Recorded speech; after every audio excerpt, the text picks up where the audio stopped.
Le projet sioniste, dès le début, c'est un maximum de terre pour un minimum d'Arabes. Aujourd'hui, les chrétiens sionistes sont 100 millions aux États-Unis. Le projet devient assez clairement de transformer les Palestiniens en les Amérindiens du Proche-Orient. Netanyahou avait envoyé ses condoléances à Norit, qui lui avait répondu « Tu es un monstre, tu es le seul responsable, tu obliges nos enfants à être assassins ou être assassinés. » Le 7 octobre, c'est l'occupant qui est attaqué, ce n'est pas les Juifs. Il ne fait pas de doute que Netanyahou est un fasciste. Il ne fait pas de doute que la droite israélienne, historiquement, est une droite fasciste, ce que les gens n'ont pas voulu voir. Il y a un effondrement moral que je compare à ce qui s'est passé en 1940 en France. Que ce qu'on dit des musulmans ressemble quand même assez étrangement à ce qu'on disait des Juifs dans les années 30, dans la définition internationale d'un génocide, c'est incontestablement un génocide, incontestablement.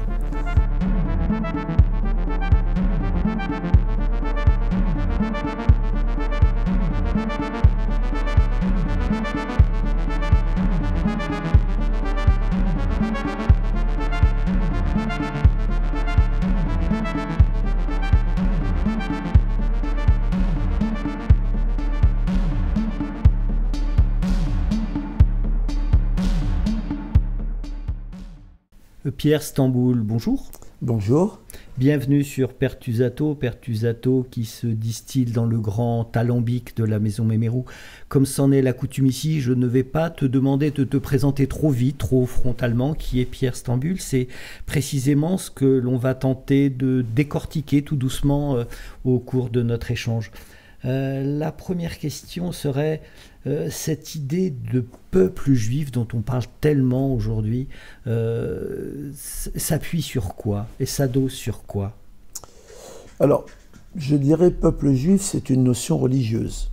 C'est-à-dire quand la religion juive, déjà quand est-ce qu'elle apparaît? Toute une partie de la Bible hébraïque, c'est un livre religieux, mais ce n'est pas un livre d'histoire. Donc, l'arrivée des Hébreux depuis la Mésopotamie, vous pouvez oublier, il n'y a pas la moindre trace archéologique de ça. Exit Abraham. L'entrée ou la sortie d'Égypte, même si la plupart des fêtes juives sont reliées à l'épisode égyptien, il n'y a pas de trace de ça. Joseph n'a pas existé, n'a pas été ministre du Pharaon. Vous pouvez oublier. La première trace qu'on a, c'est une stèle du pharaon Meremptar, on est en 1207 avant Jésus-Christ, qui parle en gros d'un peuple vassal qu'il appelle Israël. Mais c'est pas, il n'y a pas de religion derrière ça. À peu près selon tout ce qu'on peut savoir avec l'archéologie et l'histoire, la Palestine a toujours été une terre de mélange, parce que c'était un couloir entre l'Égypte et la Mésopotamie, et probablement en quelques kilomètres d'écart, on n'avait pas la même langue, on n'avait pas les mêmes dieux. Le royaume unifié de David et Salomon, probablement à l'époque présumée de Salomon, Jérusalem était un petit village de l'âge de pierre de quelques centaines d'habitants. Donc vous pouvez oublier Salomon, la reine de Saba, et le grand temple qui aurait été détruit à cette époque-là. Il y a deux royaumes historiques qui apparaissent après, le royaume d'Israël, dont la capitale était Samarie, et le royaume de Judée au sud. Il n'est même pas prouvé que le royaume d'Israël avait comme religion dominante ce qui deviendra la religion juive. C'est essentiellement dans le royaume de Judée que cette religion s'est développée, a commencé à devenir monothéiste, probablement sous des formes un petit peu différentes. Et le royaume de Judée va avoir des ennemis, l'Égypte et la Mésopotamie. Et donc c'est les Égyptiens qui tuent le roi Josias à la fin du 7e siècle avant Jésus-Christ. Et ce sont les Babyloniens, quelques années après, qui prennent Jérusalem, le roi Nabuchodonosor, et qui exilent les élites, probablement essentiellement les prêtres. Et il est probable, pas tout à fait sûr, que l'essentiel de la Bible hébraïque ait été écrit pendant les 50 ans d'exil de Babylone. Et il faut donc comprendre ce texte fondateur, parce que la Bible hébraïque va inspirer très fortement après l'Ancien Testament, essentiellement des chrétiens, et le Coran des musulmans. il faut comprendre essentiellement la Bible hébraïque comme étant un ouvrage d'exilé. Et que ce qui est raconté dedans, c'est notamment l'épisode d'Abraham ou l'épisode de Moïse, c'est des exilés qui racontent, qui glorifient leur histoire, qui se donnent une raison d'être. Bon, Cyrus, l'empereur perse, permet à cette petite communauté de revenir en Palestine, disons, sur cette terre-là, et il reste un petit groupe qui pratique une religion. Qu'est-ce qui va faire que ça va prendre une très grande importance? La région est conquise par Alexandre le Grand, tout l'Orient est hellénisé, et la Bible hébraïque est traduite en grec. Et c'est sa traduction en grec, au IIIe siècle avant Jésus-Christ, qui va provoquer la dissémination de la religion, mais pas du peuple, pas des Judéens. Par exemple, Alexandrie, qui est quasiment une des plus grandes villes du monde à cette époque-là, sera une ville entière juive. Plus tard, à l'époque romaine, le grand philosophe d'Alexandrie, Philon, est juif, mais c'est des Égyptiens qui sont convertis au judaïsme. Et donc on va trouver dans le monde hellénistique des gens de confession juive, de religion juive, mais qui ne sont pas des Judéens. Plus tard, quand Rome va conquérir la région, cette religion va se propager à l'ouest. On trouve des tombes juives à Rome dès 135 avant Jésus-Christ.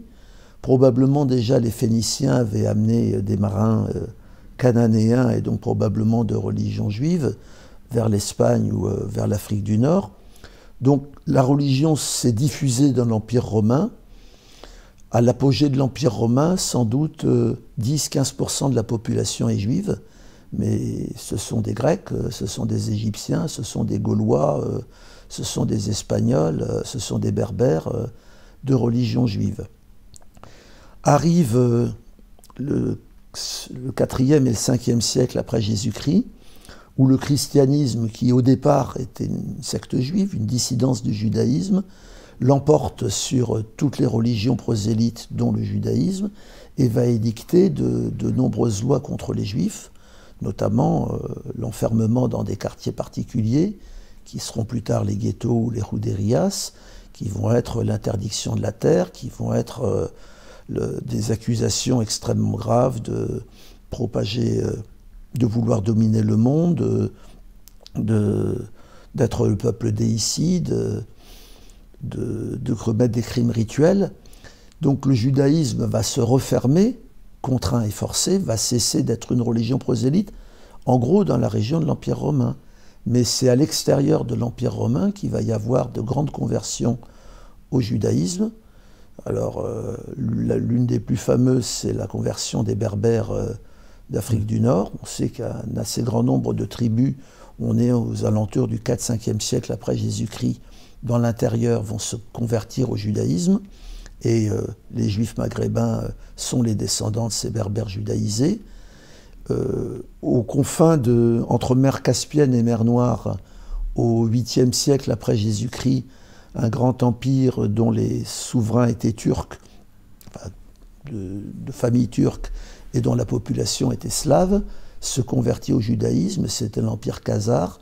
Il est probable que les Ashkénazes, les Juifs d'Europe centrale et orientale, aient des origines à la fois des colons romains de la vallée du Rhin, qui étaient de langue germanique, et les Khazars, mais il y aura d'autres conversions. Il y aura un royaume juif au Kurdistan, il y aura un royaume juif au Yémen, les Himyarites, et probablement les quelques juifs qu'on trouvera en Éthiopie viennent de là aussi.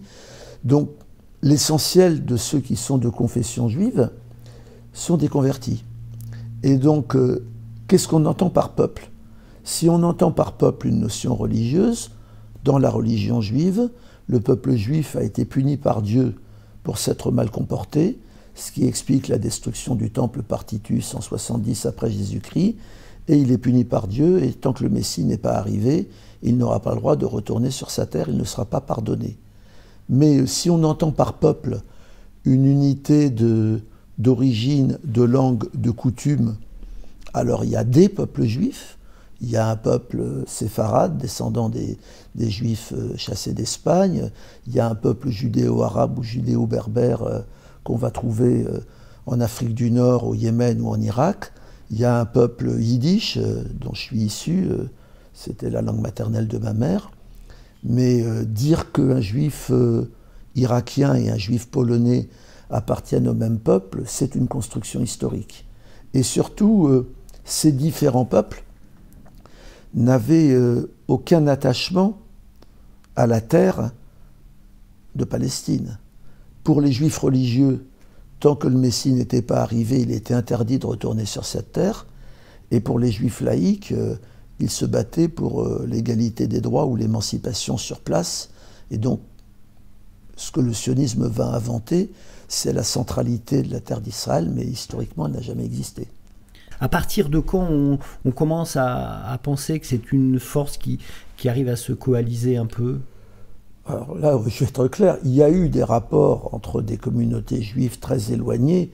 Par exemple, dans la conversion des Khazars au judaïsme, une des sources de cette conversion, c'est des échanges épistolaires avec des ministres juifs d'Andalousie. Bon, il y a eu des échanges entre le monde ashkénaze et le monde séfarade. Le plus grand poète ashkénaze s'appelait Chaim Peretz. Peretz, c'est Pérez, on voit bien l'origine espagnole. Et puis quand il y aura une grande hérésie, le sabbatéisme dans le monde séfarade au XVIIe siècle, il y aura 50 ans après une hérésie assez semblable en Pologne qui sera le franquisme. Donc il y avait des rapports, mais c'était des peuples différents. Et donc la notion d'unité, là je suis très clair, c'est le XXe siècle et c'est le sionisme. Et ça n'existe pas avant. Alors avant, il va y avoir une espèce de... Là où, d'abord, il y a une question de nombre. En 1880, 60% des juifs du monde entier vivent dans un seul pays, c'est l'Empire russe. Donc il faut comprendre que la centralité du monde juif, elle est d'une part ashkénaze, elle est d'autre part liée à l'Empire russe qui va jusqu'à Varsovie, qui englobe les pays baltes, l'Ukraine. Donc cette centralité-là, il est certain que les juifs du monde occidental ou d'Europe centrale pouvaient avoir certaines préoccupations pour des juifs qui étaient extérieurs à ce monde-là. Par exemple, le décret Crémieux, il est fait par un juif français assimilé, et un des premiers ministres de la Troisième République naissante, en direction de juifs qui sont extérieurs au monde juif européen, qui sont les juifs algériens. Mais c'est presque la première fois, il s'adresse à eux sur des raisons religieuses et pas sur une raison de centralité de la terre. Donc la question de la centralité de la terre de Palestine, c'est entièrement une invention du sionisme. Et même, ce n'est pas le premier congrès sioniste qui va le décider. La théorie d'Herzl au départ, c'est un État juif, État refuge. Un foyer juif, foyer refuge. Donc au départ, il peut accepter de le faire en Ouganda, en Argentine. Et quand ils vont décider de le faire en Palestine, donc de mettre cette portion de terre comme centrale pour le monde juif, c'est avec l'espoir de rallier les religieux. Or, le courant sioniste religieux à l'époque est extrêmement faible et le ralliement des religieux au sionisme aura lieu 60 ans plus tard. D'accord. Qu'est-ce qui fait que cette diaspora très complexe, quand même, a cette volonté à un moment donné de se réunir, de trouver un territoire et de vouloir se cristalliser? Alors le mot diaspora, qui est un mot grec, qui veut dire dispersion, il faut bien sûr ne pas le prendre en termes de « c'est un peuple qui s'est dispersé Oui. ». C'est des écrits. C'est une religion qui s'est dispersée et donc qui a donné naissance à des peuples. Si je dois donner des définitions, je dirais qu'il y a des peuples différents ayant une communauté de destin liée à la religion. La question est claire, le sionisme est la pire réponse à l'antisémitisme. C'est-à-dire que c'est l'avènement, après plus d'un millénaire d'anti-judaïsme chrétien, c'est l'avènement d'un antisémitisme racial en Europe qui va devenir hégémonique chez les élites, qui va commencer dans l'endroit où il y a le plus de juifs, l'Empire russe, où le régime tsariste va déclencher une politique officielle de pogrom pour empêcher la montée du mouvement révolutionnaire. Et donc c'est la persécution qui va donner à une minorité de juifs l'idée que la solution, c'est un État. Alors, puisqu'on a parlé de dispersion et de cette idée de réunification, je vais faire une comparaison. Il y a une autre communauté humaine qui a des traits tout à fait pareils, ceux qu'on appelle les Roms, mais que selon les endroits qu'on va appeler les Bohémiens, les Sintis, les Manouches, etc. Ils sont arrivés il y a 1000 ans en Europe. Il n'y a pas plus discriminé qu'eux. Il y a même ma mère, juive communiste roumaine, elle les appelait les voleurs de poules, donc même chez elle, les préjugés racistes existaient contre eux. Partout, il y a discrimination, il y a stigmatisation, il y a le logement, le travail, le déplacement, le séjour. Bon. Imaginons que chez les Roms, il y ait des intellectuels qui disent face à cette persécution, la seule solution, c'est de faire un État rome. Ils feraient un congrès au Hasarabal et il y aurait discussion, est-ce qu'on fait l'État rome en Inde, d'où on est parti il y a 1000 ans, ou en Roumanie, où on a été les plus nombreux et en esclavage pendant un siècle. On comprend bien que dans tous les cas, c'est la guerre. C'est-à-dire que le sentiment que, face à la discrimination, la solution soit le regroupement dans un État ethnique, c'est une création politique. Alors c'est une création politique qui va être extrêmement minoritaire chez les Juifs au moment de Théodore Herzl. Quand Théodore Herzl écrit Die Judenstaat, l'État des Juifs, c'est quoi le monde juif à l'époque? Il y a les religieux, mais surtout en Europe de l'Est, qui, eux, étudient dans les yeshivot, dans les écoles religieuses. Pour eux, le Messie n'est pas arrivé. Ils seront antisionistes. Quand Herzl veut faire le congrès fondateur du sionisme à Munich, il y a une pétition quasiment unanime de tous les rabbins allemands contre ce qu'ils appellent la folie sioniste. Il y a les assimilationnistes, nombreux en Allemagne, en France, en Grande-Bretagne, qui ont conquis des droits politiques et pour qui la bataille, c'est d'en conquérir plus et d'obtenir l'égalité. Et puis il y a les révolutionnaires, donc c'est un peu mon histoire. C'est comme face aux pogromistes, les religieux disaient on est puni par Dieu, donc il faut se soumettre. Les révolutionnaires ont abandonné la religion pour combattre les pogromistes et ils ont considéré que leur émancipation comme minorité opprimée passait par l'émancipation de l'humanité. Mais ces trois courants-là, c'est l'extrême majorité des Juifs. L'Union juive française pour la paix a édité l'an dernier un livre qui a un très grand succès, qui s'appelle Antisionisme, une histoire juive, et où les trois copines qui ont écrit ça ont recueilli plus de 60 textes écrits depuis 120 ans par des juifs célèbres contre le sionisme. Et on y retrouve justement toutes les formes d'opposition juive au sionisme, l'opposition religieuse, l'opposition assimilationniste, l'opposition révolutionnaire. Il y avait un parti révolutionnaire juif, le Bund, qui demandait l'autonomie culturelle, c'est-à-dire l'égalité des droits complètes culturels et politiques sur place, sans territoire. Je trouve d'ailleurs que les théories du Bund pourraient tout à fait s'appliquer aujourd'hui à la minorité arabo-musulmane ou à la minorité rome en France. Et en Palestine, j'ai trouvé des Palestiniens qui étaient intéressés par cette notion d'autonomie culturelle. Mais donc les sionistes, c'est une petite minorité. Le Bund disait les sionistes, c'est le parti de la bourgeoisie. Et en plus, alors que les révolutionnaires s'opposaient aux antisémites, les sionistes collaboraient avec les antisémites, avec l'idée commune que les Juifs devaient quitter l'Europe. Juste une petite parenthèse sur les Roms. Est-ce que ce qui leur a manqué justement pour revendiquer un territoire, c'est une fiction? Ils n'avaient pas cette religion derrière. Il n'y avait rien qui les réunisse véritablement. Quand on dit fiction, il faut faire attention. Le sionisme n'a pas été créé par les religieux. Le Théodore Herzl était agnostique. Mais il s'adosse dessus quand même. Même pas. C'est pire que tout. Celui qui va fonder l'État d'Israël, Ben Gurion, était totalement athée. Et Ben Gurion, une phrase qu'on lui prête, qui est très rigolote, c'est Dieu n'existe pas, mais il a donné cette terre au peuple juif. Il s'adosse dessus quand même. Les sionistes ont utilisé une Bible à laquelle ils ne croyaient pas comme un livre de conquête coloniale. Et ça va continuer, c'est-à-dire que les principaux personnages qui vont créer l'État d'Israël, qui vont exproprier les Palestiniens, sont des athées ou des agnostiques. Donc pour ceux qui pensent que juif c'est uniquement une religion, dans ce cas-là, Ben Gurion n'est pas juif, Théodore Herzl n'est pas juif, Yitzhak Rabin n'est pas juif, et on peut continuer comme ça. Et Moshe Dayan n'est pas juif, etc. Donc ce sont des athées ou des agnostiques qui ont utilisé la religion à des fins colonialistes. Et après, ils ont créé de toutes pièces le courant sioniste religieux qui est aujourd'hui totalement hégémonique. Enfin, le fait que des gens prétendument de gauche aident à créer un courant fasciste, il n'y a pas qu'en Israël que ça s'est passé. À partir de quand la cristallisation donc en Palestine commence à être effective, à l'œuvre? C'est dès le début. Il faut comprendre que le sionisme, dès le début, mais c'est écrit chez Herzl, c'est un colonialisme, dès le début. Et ce n'est pas un colonialisme qui veut faire suer le burnou, comme le colonialisme français.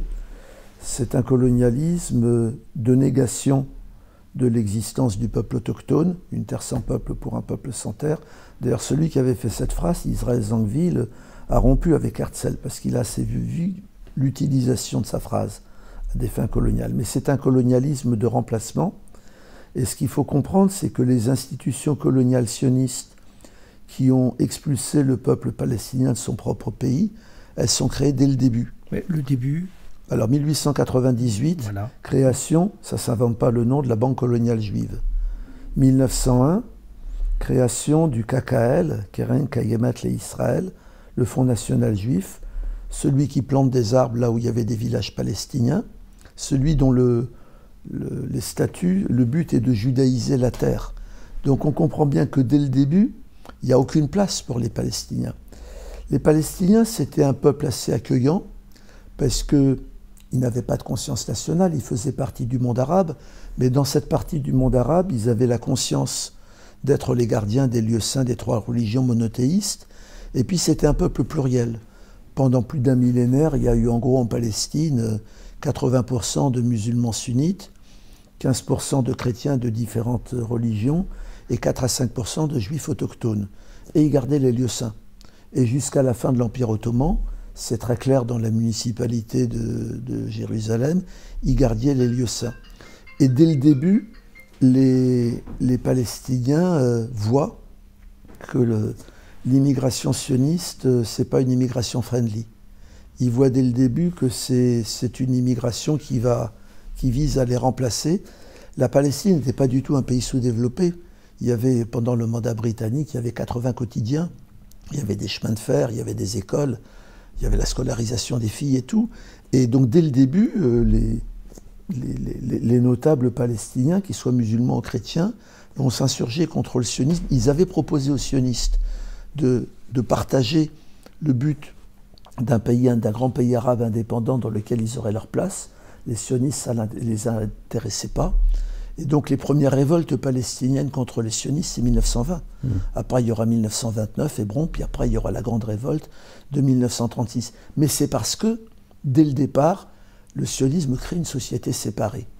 Et quand on est de gauche, on doit constater que l'instrument numéro 1 de la construction de cette société séparée, c'est la gauche sioniste, c'est les kibbutz, c'est le syndicat Histadrut, et c'est donc des gens qui se prétendaient socialistes et qui ont créé une société raciste et séparée. Ils ont eu un réflexe... Non, c'était théorique. C'était vraiment théorique. Alors je suis plus sévère là-dessus, parce que il faut comprendre que dans une partie de la gauche, la question coloniale n'a jamais été traitée. Puisqu'on est en France, quand les déportés de la Commune sont déportés en Nouvelle-Calédonie et qu'il y a la révolte kanak du chef Ataï, à l'exception notable de Louise Michel, la quasi-totalité des déportés communards vont pactiser avec les génocidaires de l'armée française contre les Kanaks.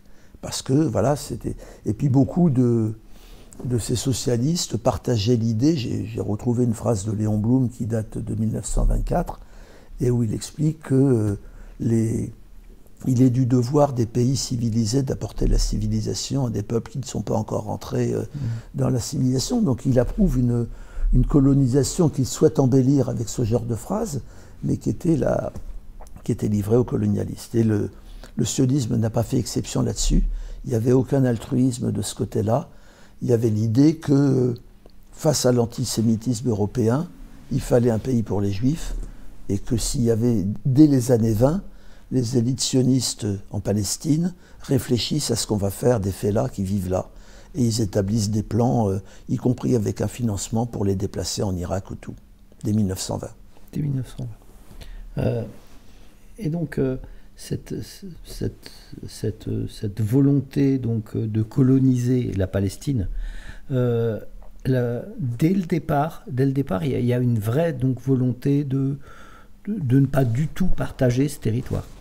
Le projet sioniste, dès le début, c'est un maximum de terre pour un minimum d'Arabes. Et dès le début, c'est ça qu'ils vont appliquer. Et dès le début,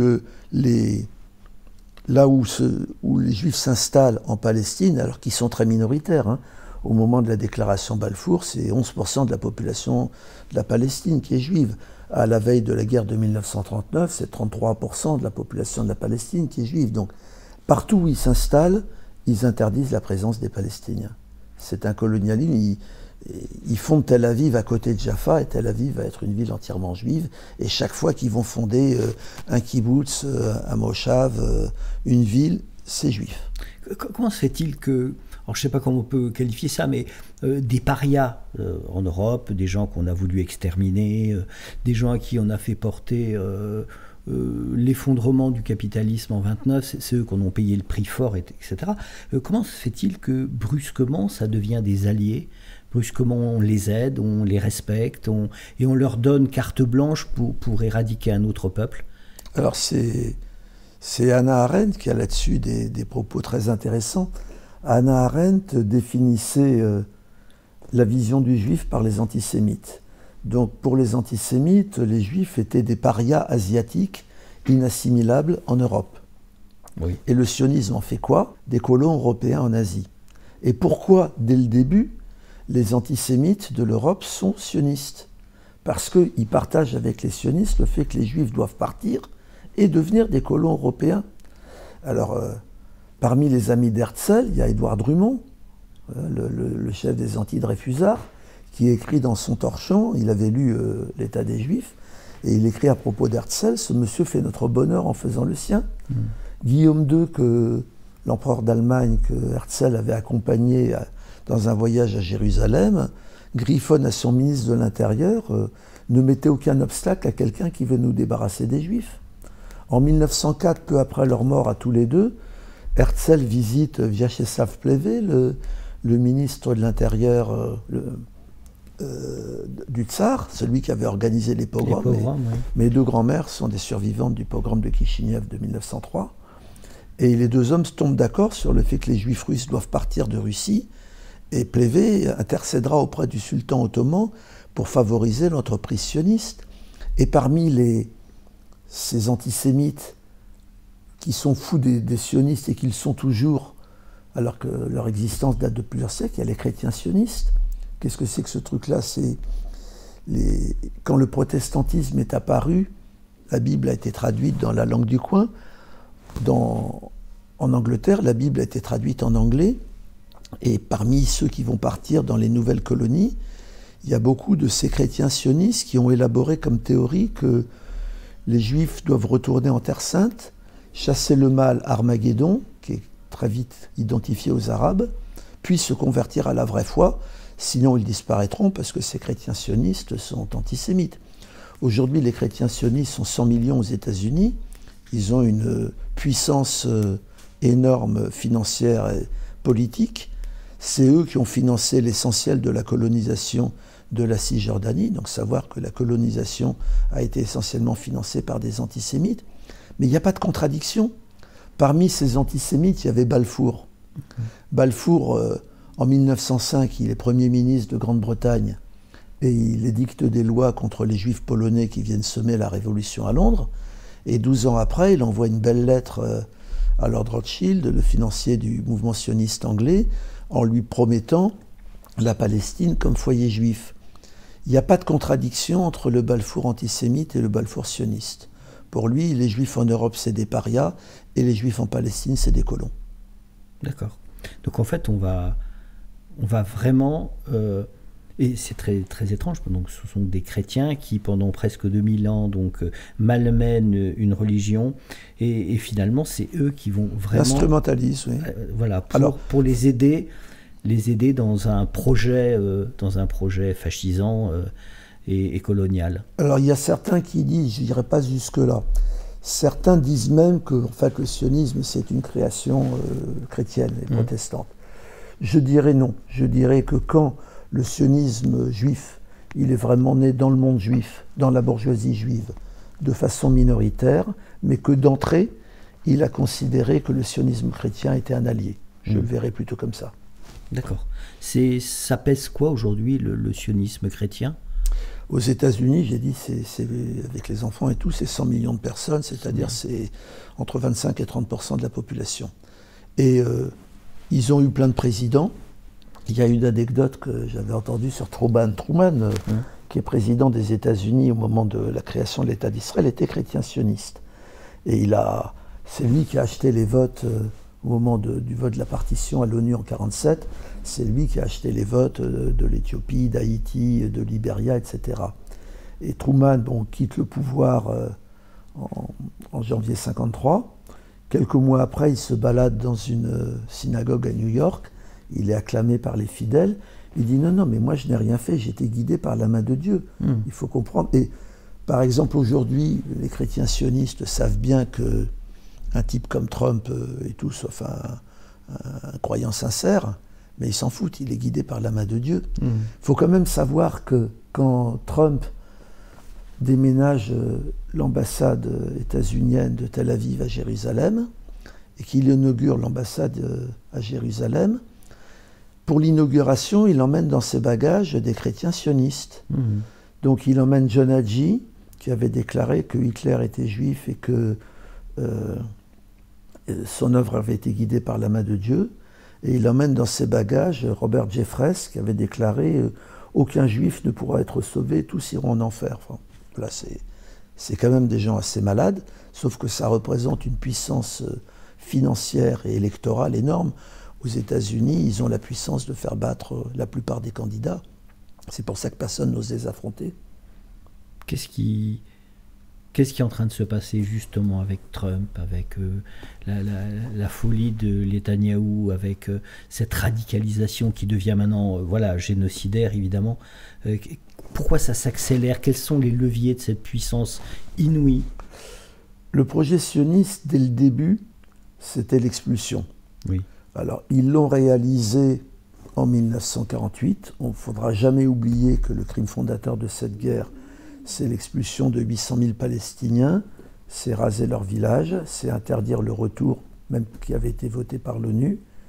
C'est donc créer un État où il ne restait plus que 20% d'autochtones à qui on pouvait donner le droit de vote parce que c'était une minorité digérable. Mais quand les sionistes envahissent, on sait maintenant, il n'y a plus de débat historique, la Cisjordanie, le Sinaï, Gaza, et le Golan et Jérusalem-Est en 1967, ils se retrouvent avec autant de Palestiniens que de Juifs israéliens, et le projet devient assez clairement de transformer les Palestiniens en les Amérindiens du Proche-Orient, expulsés ou enfermés dans leurs réserves.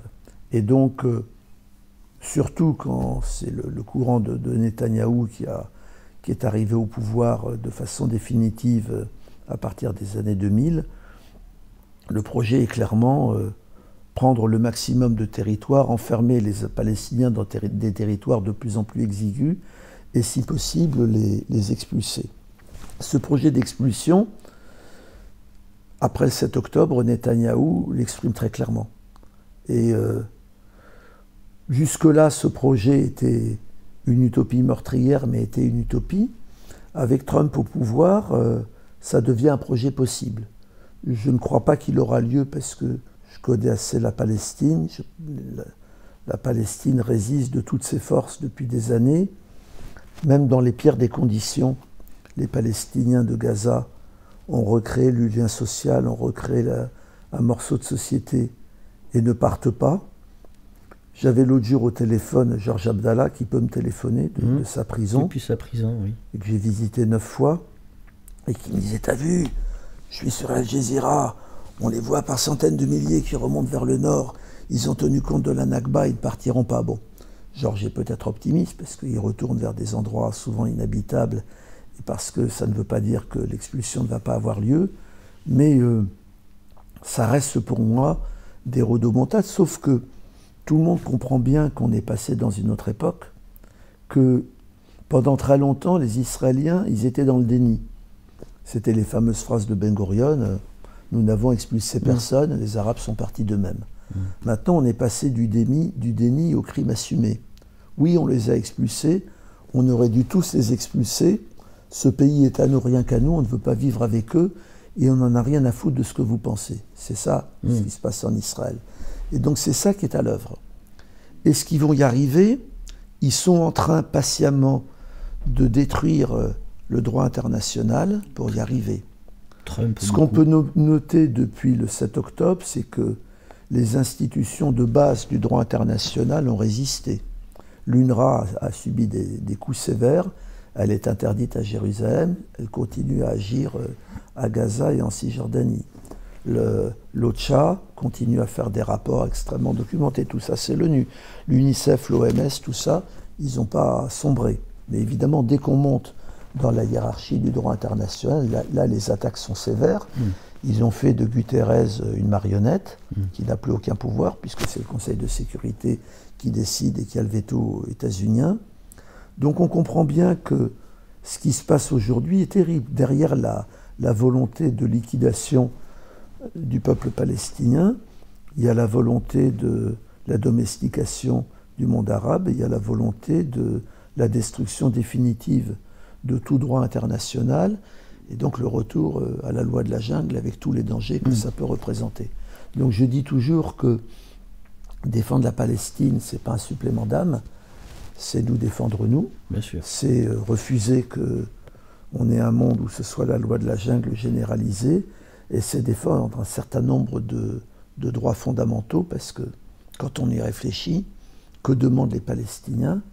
Juste qu'on leur applique le droit international, sûr, oui. La liberté, l'égalité et la justice pour eux. Le moment où tout bascule à très court terme, c'est ce 7 octobre. On dit beaucoup de choses sur ce... J'aimerais bien avoir ton regard là-dessus. On a du mal, ça se raconte, à imaginer qu'Israël ne l'a pas du tout vu arriver. Ce serait bien aussi de parler un petit peu, ce Hamas, c'est quoi? Comment il est financé? Par qui? Comment se passent ses rapports avec l'autorité palestinienne? Tout ça n'est pas complètement limpide dans la presse mainstream. C'est le moins qu'on puisse dire. Oui, oui. Alors bon, je suis obligé de remonter pas mal en arrière. Oui, je m'excuse, oui. Je suis allé 2 fois à Gaza, en 2013 et en 2016. En 2016, où j'ai pu séjourner 3 semaines en tant qu'Union juive française pour la paix, on a rencontré les dirigeants de tous les partis politiques. Donc j'ai rencontré la direction du Hamas, le dirigeant du groupe parlementaire, je ne sais pas s'il est encore vivant, à la Stahl, et puis un autre député au Parlement. J'ai rencontré la direction du djihad islamique, celle du FPLP. J'ai rencontré la direction du Fatah à Gaza, parce qu'il existe parfaitement, et celle de tous les petits partis de gauche. Et nous avons une relation très forte, l'Union juive française pour la paix, essentiellement avec les paysans du sud-est de la bande de Gaza depuis 2016. Nous avons un représentant là-bas, qui se présente partout, tout ce qu'il fait, avec l'argent qu'on réussit à envoyer, c'est l'Union juive française pour la paix partout. Et le 7 octobre, nous étions au Caire, pour la première fois depuis 8 ans. La diplomatie française avait difficilement accepté de déposer notre demande de rentrer à Gaza par l'Égypte, parce que nous avions avec nous au départ 4 députés et un sénateur, et à la fin plus qu'un seul député, Thomas Porte. Et nous ne sommes pas rentrés parce que la guerre a éclaté. Donc le 7 octobre, je suis au Caire. Nous étions dans un hôtel plein de Palestiniens. Je ne crois pas à la théorie du complot. Tout le monde savait que quand on enferme 2 300 000 personnes dans une prison à ciel fermé, qui sont bouclés par terre, par mer et par air, qu'on leur donne juste de quoi manger, mais c'est au bord de la famine, qu'on les mitraille régulièrement, que quand ils font des manifestations pacifiques comme les marches du retour 2018-2019, c'est 350 morts, 10 000 gens bisés, sans que le monde extérieur ne bouge. Quand on les a bombardés régulièrement, et moi quand j'y suis en 2013, j'ai les ruines des bombardements de 2012, et quand j'y suis en 2016, j'ai les ruines des bombardements de 2014, 2400 morts quand même. Voilà. On sait que tout le monde savait que ça allait péter, mais voilà, personne ne savait ni où, ni quand, ni comment. Donc c'est facile de dire Netanyahou, etc. Ce qu'a fait Netanyahou, qui est clair, c'est que pour lui, la division de la Palestine était un enjeu. Donc il a laissé passer l'argent arrivant au Hamas parce que ça garantissait le fait qu'il ne puisse pas y avoir d'État palestinien. Pour le reste, on arrête sur la complicité. Ça allait péter, il ne savait pas comment, et ça a pété d'une façon qui a surpris tout le monde. Alors, moi j'ai la version palestinienne du 7 octobre, parce que dans l'hôtel, les gens parlaient, que en gros, c'est la branche armée du Hamas qui a décidé toute seule, donc quand les Israéliens assassinent Ismaël Haniyeh à Téhéran, probablement qu'Ismaël Haniyeh ne savait pas plus que moi qu'il allait y avoir une attaque le 7 octobre. Probablement la décision a été prise par Sinwar, par Deif et peut-être par un autre. Ce qu'ils ont réussi, c'est qu'ils avaient l'accord d'autres factions pour attaquer, notamment le djihad islamique. Ils avaient neutralisé pendant plusieurs heures l'informatique de l'armée israélienne, ce qui leur a permis... Alors, il faut savoir ce que c'est que la barrière de séparation. Parce que nous, le travail avec les paysans, il était le long de la barrière. Et puis régulièrement, les paysans leur tiraient dessus parce que les Israéliens ne voulaient pas qu'ils aillent cultiver le long de la barrière. Sur les 40 km de frontière orientale, il y a une barrière de très haute technologie avec tous les 250 mètres des tourtueuses, mélange de technologie et de pointe et de Moyen-Âge. Ça fait 20 mètres de haut. Il y a un champignon là-haut qui de temps en temps s'est télécommandé de je ne sais pas où, d'une base militaire. De temps en temps, le champignon s'ouvre et s'attire sur des paysans qui sont en train de récolter ou sur des gens qui se sont approchés pour récupérer des métaux, parce qu'à Gaza, tout se recycle. Et puis, entre les tourtueuses, il y a des puits qui, au mépris de la loi internationale, captent la nappe phréatique. Donc, quand j'étais à Gaza, 95% de l'eau était inconsommable. Quand je me lavais les dents ou quand je me douchais, c'était affreusement salé. Et il y avait des très rares endroits où il y avait de l'eau buvable. Il faut savoir que même là où les paysans, avec l'argent que l'UJFP a envoyé, ont construit un superbe château d'eau. Ils l'ont construit en 2016. Le château d'eau a été détruit par les Israéliens en février 2024. Il fallait aller à 150 mètres de profondeur pour trouver de l'eau buvable. Et à 50 mètres de là, de l'autre côté de la barrière, les fameux kibboutz de gauche, on voyait l'arrosage automatique, les pelouses et les piscines. Donc c'est ça l'ambiance de Gaza. Michel Warshawski, qui est un grand anticolonialiste israélien, dit c'est une cocotte minute qui a explosé. Nourit Peled, une autre grande anticolonialiste israélienne, sa fille avait été tuée dans un attentat du Hamas en 1997, Smadar avait 14 ans. Netanyahou avait envoyé ses condoléances à Nourit, qui lui avait répondu « Tu es un monstre, tu es le seul responsable, tu obliges nos enfants à être assassins ou être assassinés. » Et moi, si je dois comparer le 7 octobre à quelque chose, je le comparerai au 1er novembre 1954 en Algérie, où après 120 ans de colonialisme, où pendant les 40 premières années, le colonialisme français a tué un tiers de la population, avec les enfumades, Bugeaud, Pélissier, où en 1954, il y avait plus d'illettrés chez les musulmans qu'en 1830, ben, ça a pété. Et le jour où ça a pété, ils ont tué des instituteurs, des pharmaciens français. C'est-à-dire qu'on ne peut pas imaginer que dans une situation coloniale, la société civile de l'État colonial ne souffre pas un jour de ce qu'elle inflige au peuple colonisé. Quand j'entends les conneries sur le 7 octobre est un pogrom, Moi, je sais ce que c'est qu'un pogrom.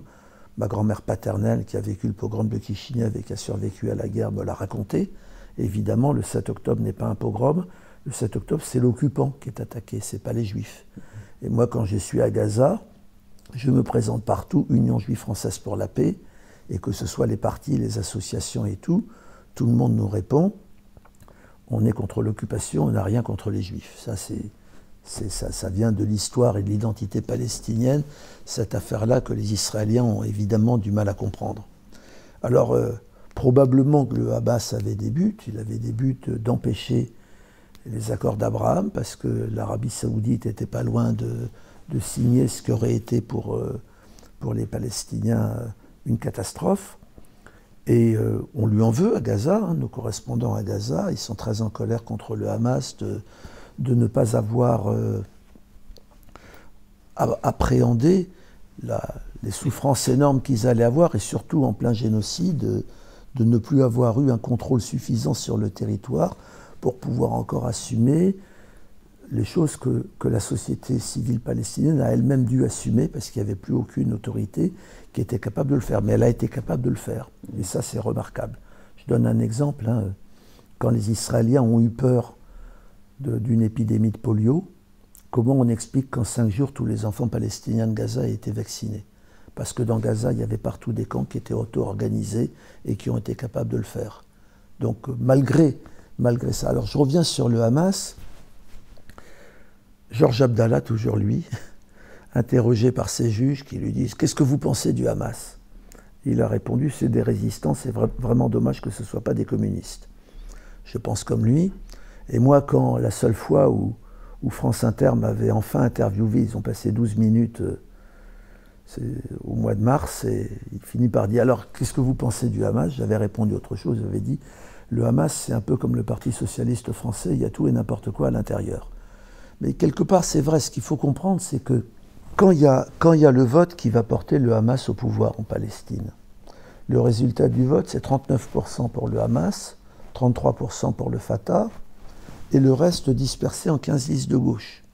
On se demande toujours dans quel pays la gauche est la plus bête, mais il est certain que la moitié du vote Hamas a été un vote de protestation.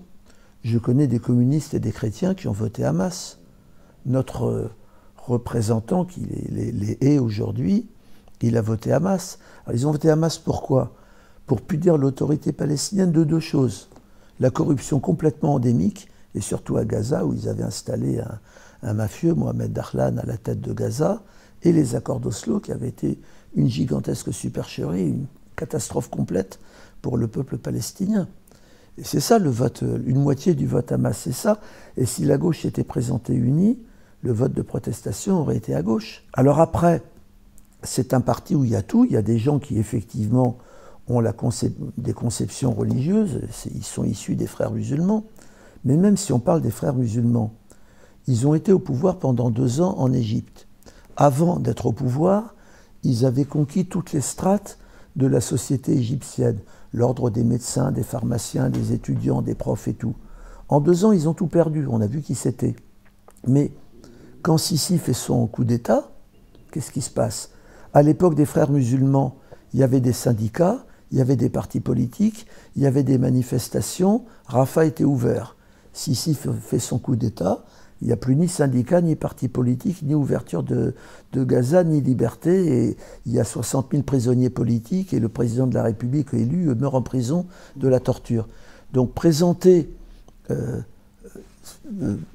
les frères musulmans, c'est pas ma tasse de thé, le Hamas, c'est pas ma tasse de thé, mais les présenter comme le diable, c'est du délire.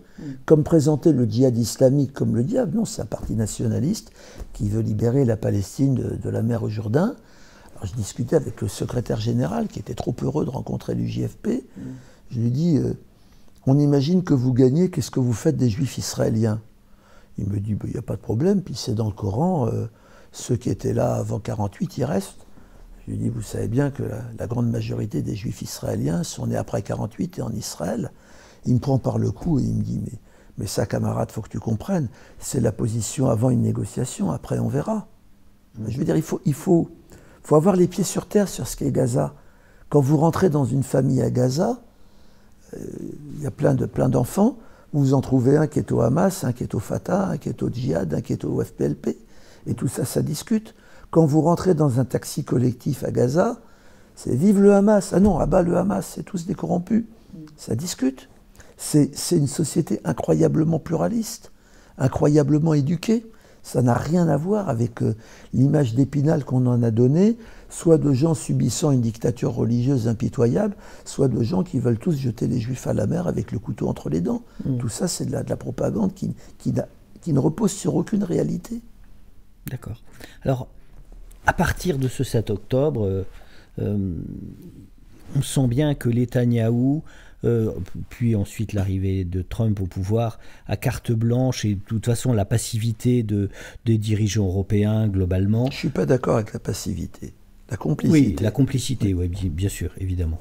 Enfin, il a carte blanche maintenant, Netanyahou, pour rentrer quand même dans une réalité fasciste évidente, et elle n'est pas si dénoncée que ça, notamment en France, hein, c'est très ambigu, enfin, toi qui connais vraiment très très bien toute cette histoire, ça peut finir comment?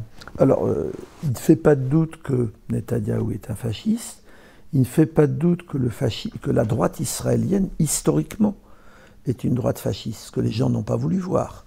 C'est-à-dire que l'origine historique de cette droite, c'est le fascisme, en particulier le fascisme italien, c'est Jabotinsky, qui était un ami de Mussolini. Donc cette droite n'a jamais été démocratique. Et cette droite a toujours eu comme programme l'éradication des Palestiniens. Donc ils pensent que c'est possible, mais ils le pensent tout en sachant que ce n'est pas possible. C'est-à-dire que, par exemple, Trump, en donnant carte blanche à... Pas carte bleue. Mais carte bleue, ça marche aussi. Je sais, ouais, c'est un drôle de lapsus, je vais y réfléchir. Donc en donnant carte blanche à Netanyahou, il se tire aussi une balle dans le pied, parce qu'il refile le bébé à ses alliés jordaniens et égyptiens, et la Jordanie et l'Égypte savent qu'ils se tirent une balle dans la tête en acceptant l'évacuation des Palestiniens de Gaza chez eux. Donc il n'a pas tout à fait la possibilité d'y arriver.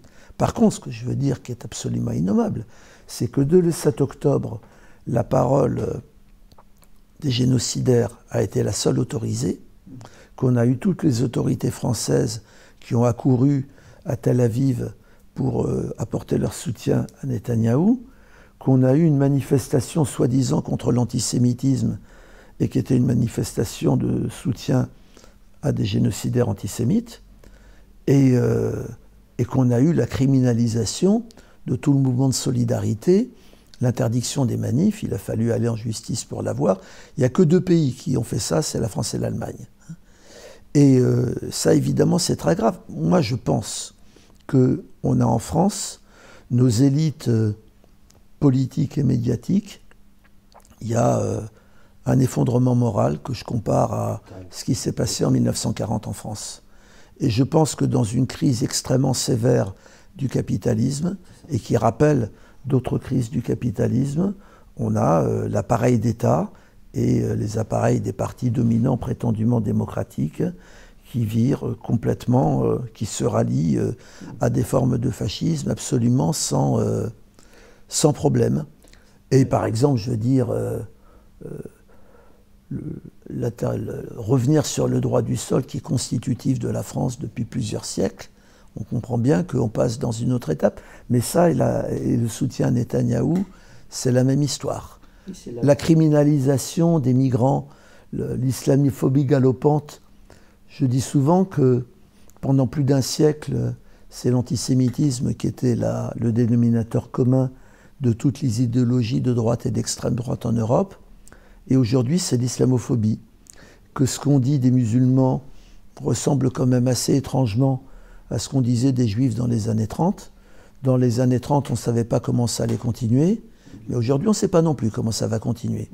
Et voilà, il y a le fait que les médias, le Conseil national de la résistance avait décrété le pluralisme des médias.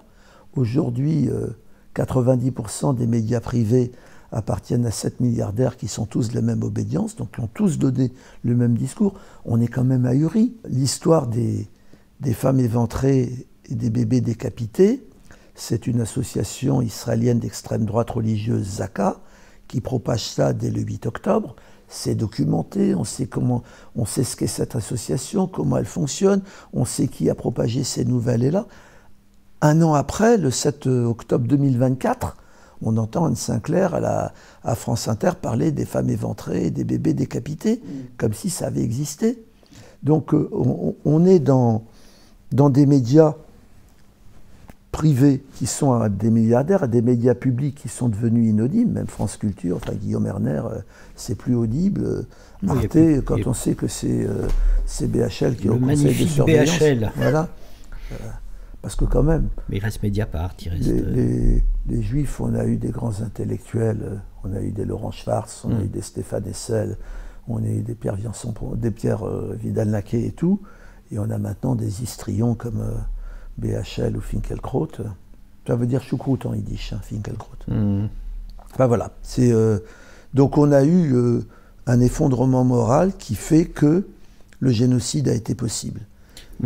S'il n'y avait pas eu la complicité occidentale, le génocide n'était pas possible, et même l'élection de Trump n'était pas possible.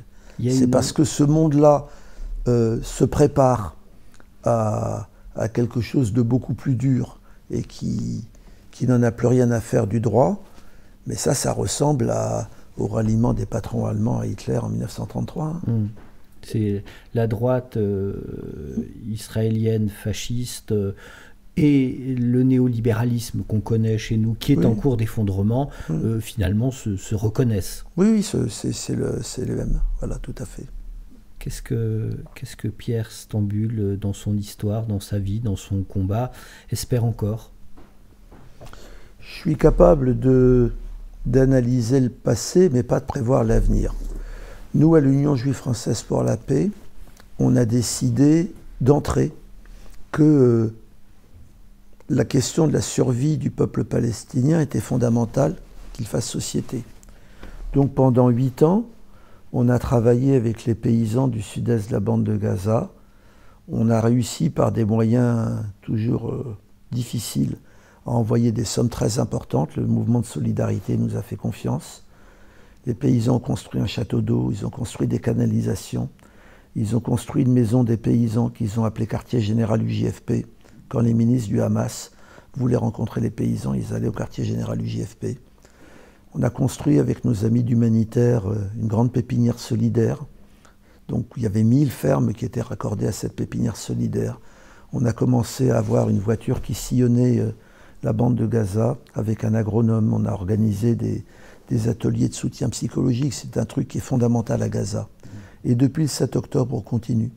On a réussi à envoyer 500 000 € à Gaza. Donc j'appelle tout le monde à aller sur le site de l'UJFP, c'est très facile de nous soutenir financièrement. Notre banque nous ferme notre compte. C'est l'État français qui est derrière tout ça, parce qu'on soutient la Palestine.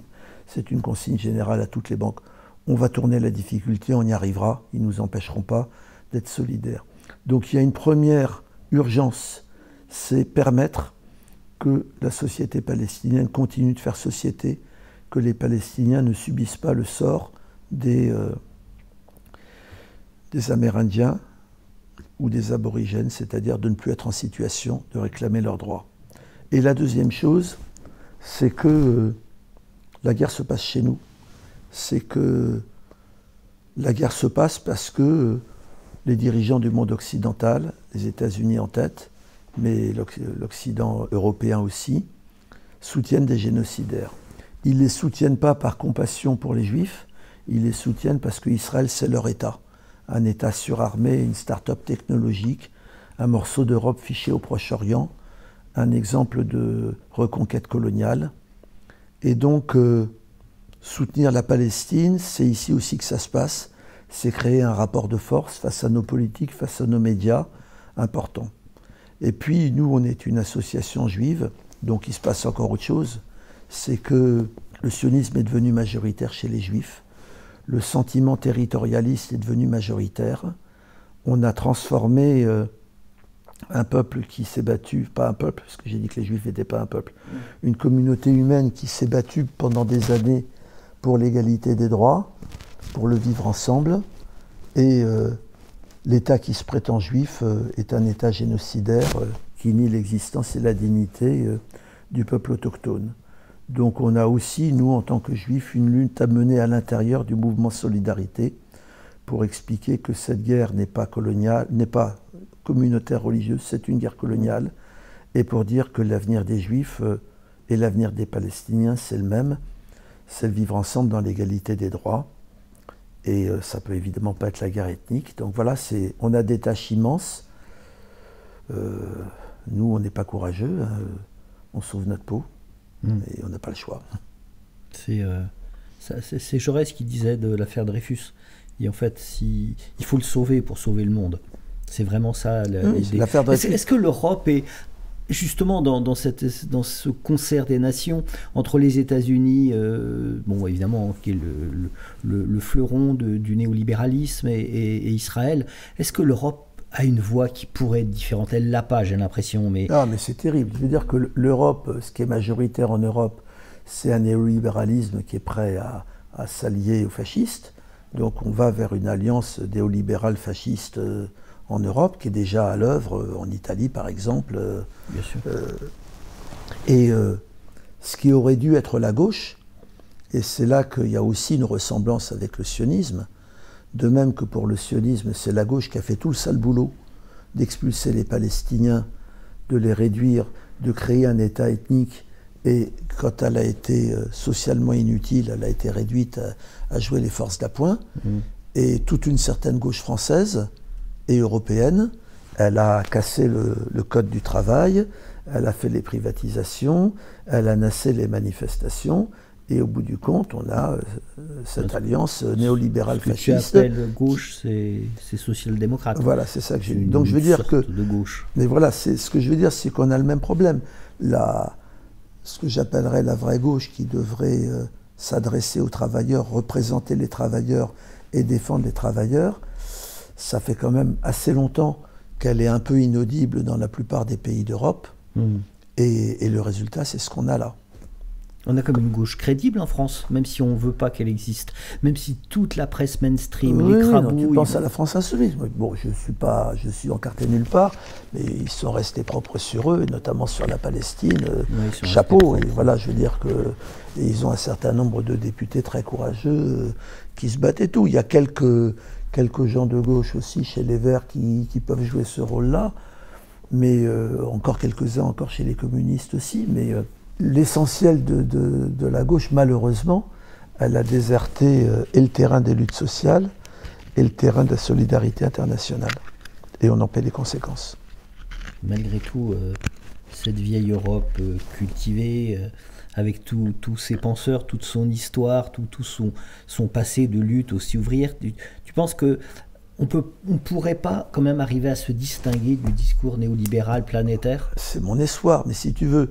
Tu as l'exemple, l'Allemagne était le pays qui, de loin, avait le plus grand nombre de scientifiques, d'intellectuels, de cinéastes, d'écrivains, enfin une intelligentsia remarquable. Et le nazisme les a liquidés, emprisonnés. Les dernières grandes figures sont mortes ou se sont exilées ou ont été internées dans les camps de concentration. Et pour se libérer du nazisme, il a fallu... une intervention étrangère parce que le peuple allemand n'en était plus capable. Et donc,